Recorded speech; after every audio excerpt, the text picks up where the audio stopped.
Assalamualaikum warahmatullahi wabarakatuh. Saya Amrina Rosyada, SPDSD, calon guru penggerak Angkatan 11 dari SD Negeri 05 Banyumudal, Kabupaten Pemalang. Saya akan memaparkan kesimpulan dan refleksi pemikiran Ki Hajar Dewantara, tugas koneksi antar materi modul 1.1. Tiga pertanyaan pemantik. Satu, apa yang saya percaya tentang murid dan pembelajaran di kelas sebelum saya mempelajari modul 1.1? Dua, apa yang berubah dari pemikiran dan perilaku saya setelah mempelajari modul 1.1? Tiga, apa yang dapat segera saya terapkan lebih baik agar kelas saya mencerminkan pemikiran Ki Hajar Dewantara? Satu, apa yang saya percaya tentang murid dan pembelajaran di kelas sebelum saya mempelajari modul 1.1, yaitu pembelajaran yang saya lakukan adalah hanya mentransfer materi pelajaran. Saya juga menganggap ketuntasan dalam penyampaian materi lebih penting ketimbang memahami karakteristik murid. Biasanya, saya hanya melihat nilai murid dari nilai kognitif saja. Misalnya, saat mereka mengerjakan tugas atau ulangan harian, jika nilai murid sudah mencapai KKM, maka saya menganggap pembelajaran sudah berhasil. Saya juga beranggapan murid sebagai objek pembelajaran, sehingga pembelajaran hanya berpusat pada guru atau teacher center. Saya juga tidak memedulikan apakah murid benar-benar paham tentang materi yang diajarkan atau tidak. Fokus utama saya adalah ketercapaian materi, mengingat materi yang saya ajarkan cukup padat setiap semesternya.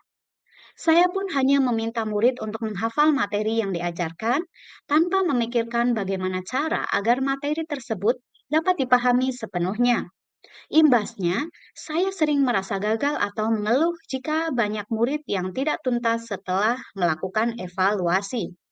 Saya tidak pernah mengidentifikasi minat dan bakat anak sebelum memulai pelajaran karena saya beranggapan bakat dan minat cenderung diasah dan diarahkan dalam kegiatan ekstrakurikuler dan kokurikuler. Apa yang berubah dari pemikiran atau perilaku saya setelah mempelajari modul ini?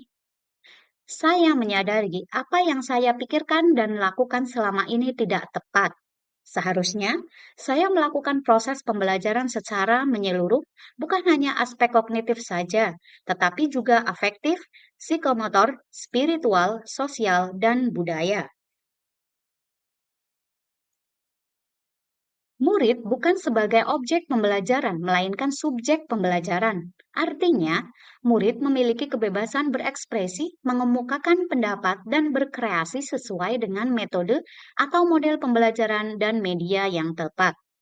Guru seharusnya sebagai fasilitator dalam proses pembelajaran. Guru pun harus ikhlas, penuh kesabaran, dengan segala ketulusan hati agar terwujud pembelajaran yang menyenangkan dan berpusat pada murid. Selain itu, saya harus mempelajari karakteristik murid. Setiap anak dilahirkan dengan kelebihan dan kekurangannya masing-masing. Saya harus menghargai setiap karakter murid dengan memberikan kesempatan untuk mereka tumbuh sesuai dengan kodratnya. Apa yang dapat segera saya terapkan lebih baik agar kelas saya mencerminkan pemikiran Ki Hajar Dewantara, yaitu merancang pembelajaran yang interaktif dan menyenangkan dengan melibatkan murid sesuai metode student center. Saya juga akan menerapkan pembelajaran abad ke-21 yang sesuai dengan pemikiran Ki Hajar Dewantara, yaitu berpikir kritis, kreatif, komunikatif, dan kolaboratif dengan berpegang teguh pada konsep memerdekakan murid. Pembelajaran tidak lagi menuntut, tetapi menuntun. Sebab tugas guru adalah memberi tuntunan atau arahan yang baik kepada murid, berusaha menjadi teladan bagi murid baik dalam perkataan maupun perbuatan. Dengan menjadi guru yang berkarakter baik, murid akan meniru sehingga dapat menjadi murid yang berkarakter lebih baik lagi. Selanjutnya, saya harus mengenali karakter dan latar belakang murid dengan menjalin komunikasi yang baik.